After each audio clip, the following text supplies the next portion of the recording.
आज हम next lesson start करते हैं मैथमेटिक्स में, टेस्ट नंबर 11। उम्मीद है आपको समझ आएगी इंशाल्लाह। और अगर अभी तक आपने चैनल को सब्सक्राइब नहीं किया तो ज़रूर इसको सब्सक्राइब कर लें और अपने दोस्तों में भी शेयर करें। तो हम शुरू करते हैं। पहला सवाल है इसमें, log of x 16 is equal to 2। तो व्यूअर्स याद रखें, इसको फार्मूले में कन्वर्ट करना पड़ता है, तब आप इसको कर सकते हैं। तो ये जो x है इसको आप बना दें नॉर्मल, ठीक है। जो इज इक्वल टू है इसको पावर बना दें इसकी, ठीक है। और इज इक्वल टू ये जो लॉग के साथ है इसको यहां पे लिखते हैं, ठीक है। अब व्यूअर्स हमने x की वैल्यू मालूम करनी है और हमने देखें इसको खत्म करना है 16 को, ठीक है। तो हमने 16 को एक ऐसी तरीके से कन्वर्ट करना है ताकि या तो इनकी एक्सपोनेंट बराबर हो जाए या बेस बराबर हो जाए। तो अब बेस तो हम ज़ाहिर x यहाँ पे ला नहीं सकते, लिहाजा हम ऊपर यहाँ पे स्क्वायर है तो दूसरी 16 का कोई ऐसा एलिमेंट लिखेंगे जिसका स्क्वायर लेने से 16 आता हो। तो अगर व्यूअर्स हम इस तरह लिख लें 4⁻²। तो अब देखें आपकी पावर जो है वो सेम हो गई है। जब पावर सेम हो जाए तो फिर इसको निगलेक्ट कर देते हैं और x इज इक्वल टू 4 जो है ये आपका आंसर आ जाएगा, ठीक है। तो 4 जो है इसका आंसर आ जाएगा, x की वैल्यू आ जाएगी, ठीक है। पावर को आप इग्नोर कर देते हैं, फिर पावर एक जैसी पहले करनी होती है। नेक्स्ट व्यूअर हमने कैरेक्टरिस्टिक्स, जिसे उर्दू में खासा कहते हैं, लॉगरिथम में इसका खासा क्या है। तो व्यूअर्स जब भी आप देखें डॉट कहाँ पे खड़ा हुआ है, डॉट को हमने लगाना होता है हमेशा फर्स्ट नॉन जीरो डिजिट के बाद। तो अगर आप लेफ्ट साइड पे देखें तो फर्स्ट नॉन जीरो डिजिट 4 है, तो हमने यहाँ से मूव करना है हमेशा 4 के बाद लगाना है। तो अब पॉइंट आपने मूव किया 4.56, तो अब इशारिया आपने मूव किया, कितना मूव किया देखें 1 2 3 4। तो जब भी आप राइट साइड पे चलेंगे लॉगरिथम में तो माइनस में होगा, ठीक है। और जब आपका पॉइंटर जो है आपका इशारिया मूव करेगा फ्रॉम राइट टू लेफ्ट तो फिर आपका खासा जो है वो पॉजिटिव होगा, ठीक है। और अगर ऑलरेडी 4.5 होता तो फिर खासा उस वक्त 0 होता, क्योंकि आपको किसी भी जगह उसको मूव करने की जरूरत नहीं पड़ती, ठीक है। तो अब ये -4 जो है ये आपका खासा होगा। How many lines can pass through 2 different points. 2 different point से हमेशा, मैं कहता हूँ सपोज मेरे पास 2 पॉइंट्स हैं, ठीक है। तो यहाँ से कितनी लाइन पास कर सकती हैं, देखिए मैं कहता हूँ कि यहाँ पे 2 लाइन या 1 लाइन, कितनी हम लाइन पास कर सकते हैं। तो रिमेंबर याद रखें व्यूअर्स कि सिर्फ इसमें हम 1 लाइन पास कर सकते हैं, क्योंकि दूसरी लाइन अगर पास करेंगे तो वो बिल्कुल इसके ऊपर आ जाएगी और वो हम इस तरह पास नहीं कर सकते, ठीक है। Next viewers, if 2 straight lines touch each other then their opposite angles are. तो हमेशा देखें जब एक दूसरे को कट करते हैं तो एंगल परपेंडिकुलर होता है और उसमें एंगल्स सारे तरफ एंगल जो है वो सेम होते हैं, ठीक है। यानी ये भी 90 है, ये भी 90 है, ये भी 90 है, ये भी 90। तो ये तमाम एंगल जो है वो कंकरेंट होते हैं, ठीक है। If 2 opposite angles of an isosceles triangle are equal, then triangles are also। तो ट्रायंगल भी क्या होंगी, कंकरेंट होंगी, क्योंकि कंकरेंट कहते हैं एक जैसे।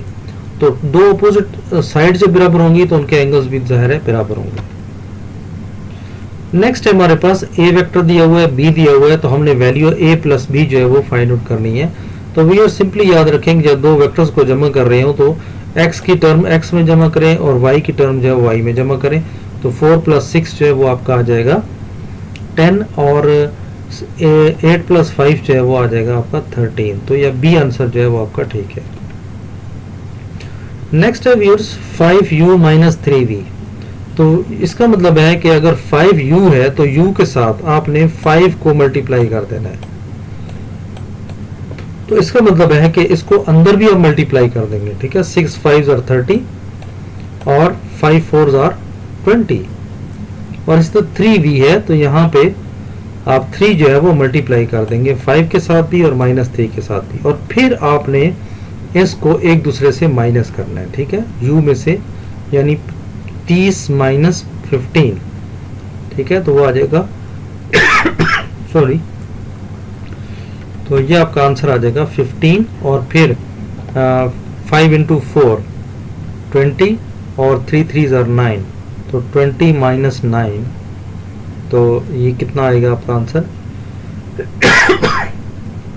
29, ठीक है।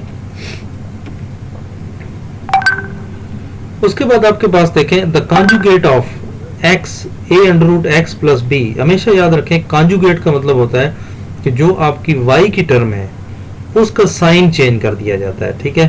तो यानी इसका कॉन्जुगेट क्या होगा कि आपकी टर्म्स वही रहेंगी, ठीक है।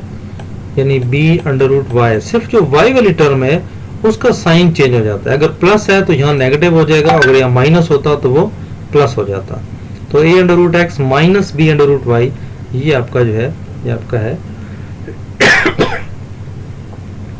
ये आपका कॉन्जुगेट है, ठीक है। नेक्स्ट व्यूज देखते हैं कि a raise to power m divide by n is equal to, तो आप इसको इस तरह लिख सकते हैं m इंटू 1 अपॉन n, ठीक है। अब ये जो है इसको हम अंदर लिख सकते हैं अंडर रूट के, ठीक है। और 1 अपॉन n जो है ये आप अंडर रूट के इस लेफ्ट साइड पे आप लिख सकते हैं n, ठीक है, क्योंकि वो जब भी आप उसको ओपन करेंगे तो 1 अपॉन होता है, ठीक है। तो इसमें आपका बी आंसर आएगा a raise to power m under root के अंदर चली जाएगी, और 1 अपॉन n जो है ये बेसिकली n पावर बन जाता है, क्योंकि जब भी आप ऐसे लिखते हैं सपोज,